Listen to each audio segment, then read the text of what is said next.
Beni izleyen herkese merhaba arkadaşlar. Ben Gül. Kanalıma hoş geldiniz. Mutfak dolabı temizliği yapıyorum. Dolabın yüzeyindeki kirleri yakından göstererek işe başlamak istiyorum. Ben daha öncesinde böyle kirli, yağlı bir mutfak dolabı görmedim. Burası eşyalı kiralık bir daire ve kiracılar mutfak dolabını bu hale getirmişler maalesef. Dolabın yüzeyleri yağlar içerisinde, kirler içerisinde, özellikle bu tutacak yerlerini gösteriyorum şu anda. Dolabın iç kısmını da göstermek istiyorum. Dolabın içi de bu halde. Katmanlaşmış neredeyse bütün kirler, yağlar. Bu hale gelmiş dolabın içerisi. Dolabın kapaklarını da göstermek istiyorum. İç kısımları da bu halde. Bu kadar yağlı, kirli bir mutfak dolabı nasıl temizlenir? Bulaşık sıvı deterjanı kullanacağım. Plastik bir kasenin içerisinde karışım hazırlıyorum.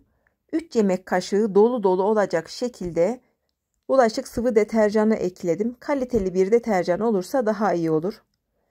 1 yemek kaşığı dolusu kaya tuzu ekliyorum. Normal sofra tuzu da kullanabilirsiniz. Tuz mikropları ve bakterileri öldürdüğü için kullanıyorum. Ayrıca 1 yemek kaşığı dolusu da karbonat ekledim. Karbonat da aynı şekilde bakterileri, mikropları öldürdüğü için kullanıyorum. Bu 3 malzemeyi karıştırıyorum. Üzerine sıcak su ekliyorum. Kettle'ın içerisinde kaynatmış olduğum suyu deterjanın üzerine boşalttım. Ayrıca bu kettle'ı sadece temizliklerde kullanıyorum. Onu da belirtmek istedim. Yumuşak bir bez kullanacağım. Fark ettiğiniz gibi suyu çok fazla kullanmadım. Deterjanların temizleme gücü azalmasın diye suyu az miktarda kullandım. Suyu çok fazla kullansaydım deterjanların temizleme gücü azalacaktı. Mutfak dolaplarının hem iç yüzeyini hem de dış yüzeyini temizliyorum. İç yüzeyleri daha fazla kirli, yağlı olduğu için dış yüzeyinden başladım. Öncelikle dış yüzeyini temizleyeceğim. Daha sonra iç yüzeyine geçeceğim. Dolabın yüzeyindeki bu kirler çıkmaya başladı gördüğünüz gibi. Kullanmış olduğum bu karışım oldukça etkili. Dolabın yüzeyindeki bütün yağları, kirleri hemen çıkartıyor. Koyu renkli bir bez olduğu için üzerindeki kirler görünmüyor. Fakat suyun içerisinde yıkadığım zaman çıkan bu kirleri görebiliyoruz. Kirlenen bezi yıkadıktan sonra tekrar silme işlemine devam ediyorum. Şimdi dolabın iç kısmına geçiyorum. Dolabın içerisi bu halde, maalesef diyecek bir şey bulamıyorum yani. Bu kadar kir, yağ nasıl olur, nasıl bu hale gelir bilemiyorum. Bu kadar katmanlaşmış, yoğunlaşmış, beklemiş, kurumuş bir yağ, kir nasıl temizlenir? Öncelikle yumuşatıyorum. Deterjanlı su ile ıslatmış olduğum bezimle kirleri, yağları böyle yumuşattım.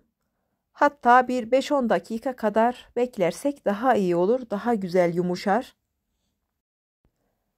Bekleme süresinin sonunda kirlerin üzerine ovma tozundan boşaltıyorum. Bunun markası fark etmiyor. Bunu BİM'den almıştım galiba. Diğer markaları da tercih edebilirsiniz. Hepsi aynı işlemi yapar, aynı görevi yapar. Eski bir bulaşık süngeri kullanıyorum. Yeni bir bulaşık süngerini neden kullanmıyorum? Yenisinin yüzeyi daha sert yapıda olduğu için dolabı çizebilir. Bu nedenle eski bir bulaşık süngeri daha yumuşak olduğu için çizmelere neden olmaz. Temizlediğim yer ve temizlemediğim yeri de gösteriyorum şu anda. Ovma tozuyla devam ediyorum. Diğer yağlı, kirli yerlere de tekrar ovma tozundan boşaltarak süngerimle yavaş yavaş bastırarak temizliyorum. Bu tarz yerlerde, yani bu kadar yağlanmış, kirlenmiş, katmanlaşmış yerlerde ovma tozu oldukça işe yarıyor. Yavaş yavaş çıkmaya başladı fark ettiğiniz gibi. Diğer kalan kısımları da temizleyeceğim. Burası temizlemediğim yer. Burası da temizlediğim yer. Bu temizliği yaparken ellerimize muhakkak tek kullanımlık eldiven takalım. Deterjanlarla uğraştığımız için ellerimize zarar verir. Mutfak dolaplarını bu halde kullanmak ne kadar hijyen, ne kadar doğru bilmiyorum. Bunu kullananlar bunu nasıl kullanmış, içleri nasıl rahat etmiş bilemiyorum artık. Elimde eldiven olmadan ben bu dolaba dokunamadım dahi. O kadar yani bu derece kirli bir dolap. Hijyen olmayan dolabın bu haline şöyle bir yorum yapılabilir. Bu dolap sadece Domestos ile silinse, hijyen olsa diye düşünebilirsiniz. Fakat Domestos bazılarını rahatsız ediyor. Astım alerjisi olanlar özellikle kokusundan rahatsız oluyor. Ayrıca dolaplarda da sararmalara neden oluyor.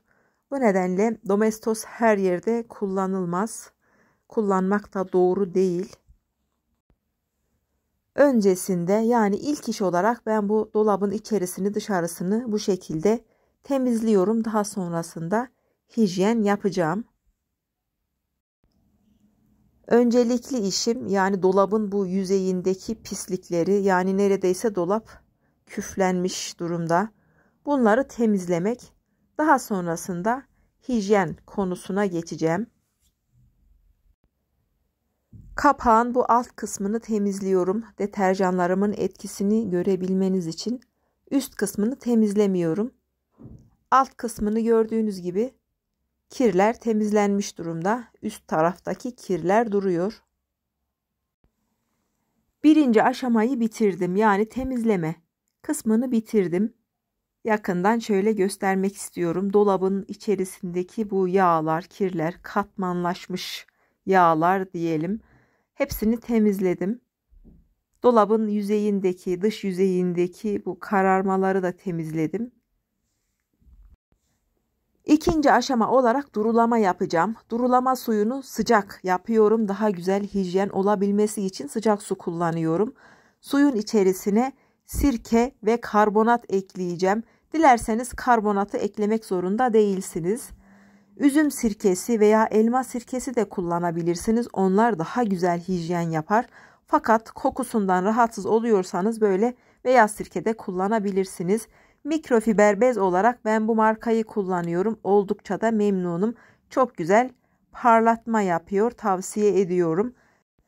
Bugünlük bu kadar. Faydalı bulduysanız beğenmeyi, yorum yapmayı ve sosyal medyada paylaşmayı unutmayın lütfen.